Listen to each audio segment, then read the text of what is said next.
Bismillahirrahmanirrahim and Assalamu alaikum and welcome to another podcast, another episode of Deenversation. So let's start right away. Assalamu alaikum, Ahmad. Wa alaikum assalam. So what do you have on mind today?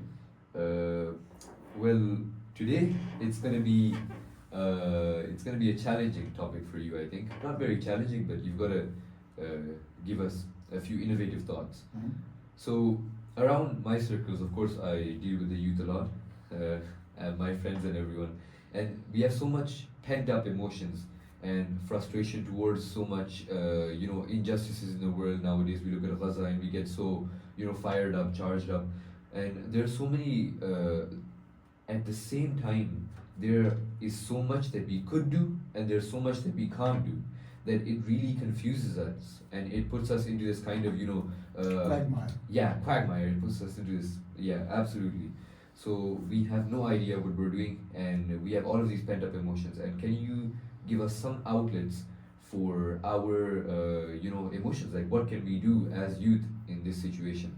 Well, I would not make it easy for you. All right. So I'm not going to give you that you need to do this. Rather, I would try to tell you and your friends, the youth, a process. And you need to follow this process. So, and the process, I would say, this process is the same process a doctor uses for a diagnosis. A diagnosis is something very, very important. Of course. And have you ever thought what's the most important part of a diagnosis, or what's the main pitfall of a diagnosis? What's that? The pitfall of a diagnosis is that a doctor would think of a symptom being the disease. So someone comes to him and he says, I have a headache. And he says, okay, take a paracetamol. And then he says, I have some stomach ache as well. And he says, okay, take this Buscopan. And he says, and he keeps on treating the symptoms, not realizing that there's an underlying disease. And that disease could be fatal. It could be cancer, because of which these symptoms are showing up. It could be typhoid. He's not cutting to the chase. Exactly. He's not really going to the root cause, to the disease. What I think you and your friends need to do, and our listeners as well, they need to sit down and list all the problems they see in the ummah. So let's do this exercise just briefly. So the ummah has a lot of poor people. Yeah. The ummah has a lot of uneducated people. A lack of The faith. poor has a lack of faith. The poor has the ummah has bad infrastructure. Yeah. In so many Misguidance. places. Misguided. So many problems. The ummah doesn't pray. The ummah maybe doesn't fast. The ummah is not doing jihad. The ummah is disunited. The ummah is divided in sects, right? Of course. Is any of this the actual disease because of which other things are happening? Can you pinpoint, can you think any of them being the starting point, the reason for others, or something which if you would cure, the problems would be gone? I don't think so.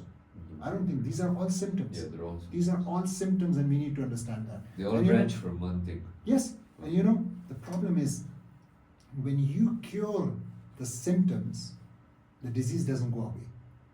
So, this very famous that some people, a dog fell into a well. Yeah. And people came to a mufti, a scholar, and asked him that, oh Sheikh, a dog has fallen into the well, and how many buckets of water do we need to pull out before that water will become drinkable? And he said, well, 40. Okay? So that's the standard. They went, they took out 40 buckets, and the water was still smelly. They came to the Sheikh again and they said, yeah Sheikh, the water is still smelling. He said, really? Okay, take another 40 out. They took another 40 buckets out. Water still smelly. Came to him. Sheikh said, hey guys, what is going on? And he went to check. And when he went there, what did he realize? They hadn't taken the dog out. So taking the dog out is going to actually solve the problem, and then you also will have to do some other things to. Then you have to filter out the well. Exactly. Alright. So no, you guys need to sit down and think: what is this dog in this well? What is the root cause? What is the problem? I think once you do this, then you and your friends are going to feel satisfied, and not looking for just symptomatic treatment of this diseased ummah. But is there a I'm calling problem it like of? that. Is there any problem with doing symptomatic treatments? As I said, the problem is you won't cure it. You would not cure it. It's not. You need, let's say you need surgery. It's like a hydra, you cut off one head. And it doesn't- You need surgery, Yeah. okay?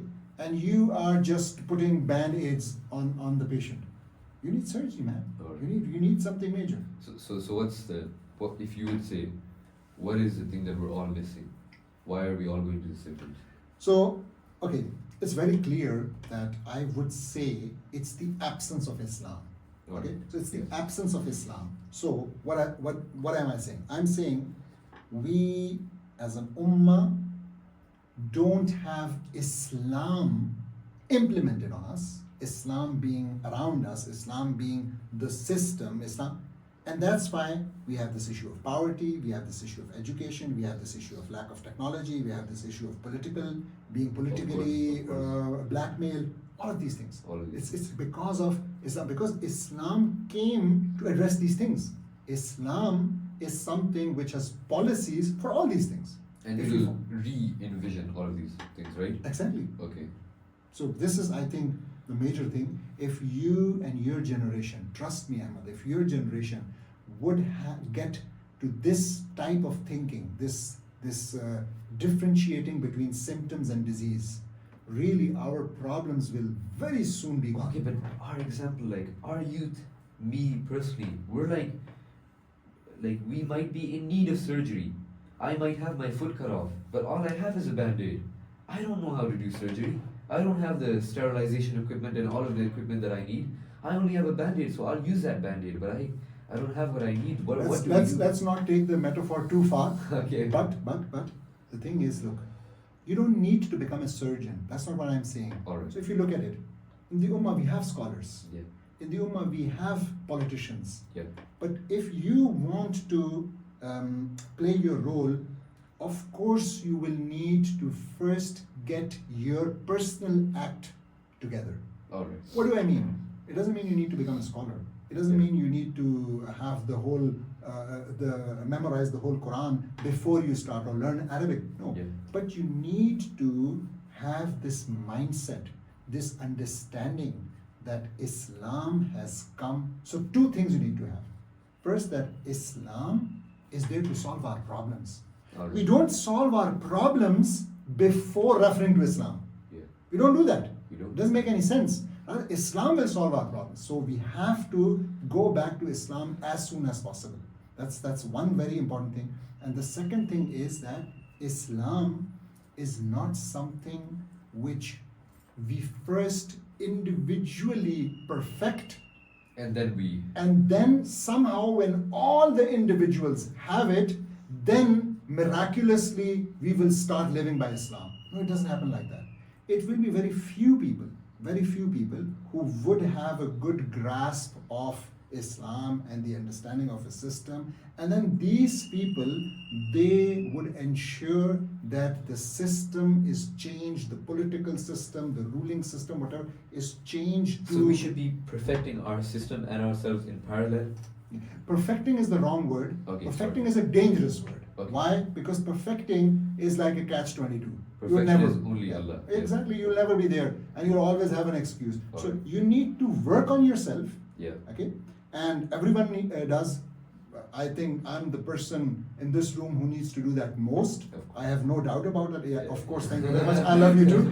And then, but this shouldn't stop me from the understanding that it's not about perfecting individuals, or no, oh, sorry for the word. It's not about reforming individuals. Yeah, refining. So yeah, it's not about keeping on this and this and this and 10% and 20 and 40 and 50 and 90%. No, it's not like that. Rather, it has to be that few people, few men need to understand that the system of Islam is missing. And inshallah, once the system of Islam comes back, by the grace of Allah, may it be this Ramadan, and if not, may this be the last Ramadan that we are living without the system of Islam. Once that is back, then all these problems will be solved. Alright, so thank you so much. This solves so much.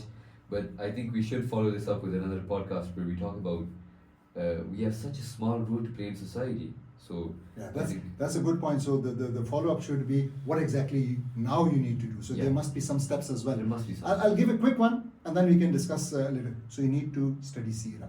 You need to study the life of Rasulullah Sallallahu Alaihi Wasallam. Why? Because you don't need to become a scholar. No, you don't need to become a scholar, and you won't become a scholar by just studying Seerah. Alright. But you need to understand how did Rasulullah Sallallahu Alaihi Wasallam manage this turnaround.